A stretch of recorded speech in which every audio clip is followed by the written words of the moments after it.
এই যে সম্পর্কের বিচ্ছেদ যেটা হচ্ছে, পঞ্চমে যদি বুধ এবং কেতু বসে থাকে, বা সেখানে যদি রাহু বা মঙ্গল কানেক্টিভিটি থাকে, বা যদি দ্বাদশে রাহুযুক্ত রবি যদি কানেক্টিভিটি থাকে, তাহলে কিন্তু সেখানে কিন্তু সম্পর্কের বিচ্ছেদ হবে। বারবার প্রেম হবে জীবনে, বারবার সম্পর্ক হবে, কিন্তু স্টে করবে না সেই সম্পর্ক।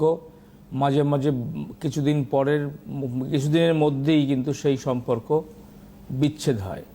তো এই যে সমস্যা, এই সমস্যাগুলি যদি আগে পিতামাতা যদি আগে ঠিকঠাক করে রাখে, বা ঠিকঠাক করে একজন অভিজ্ঞ মানুষের পরামর্শে যদি প্রতিকার প্রতিবিধানের মাধ্যমে যদি সেখানে জীবন গড়ে, তাহলে কিন্তু এই সমস্ত সমস্যা আগামী দিনে তাকে ভুগতে হয় না। কারণ আজকালকার সময় এখনকার সময় বিবাহে মানে হচ্ছে প্রচুর টাকা দরকার।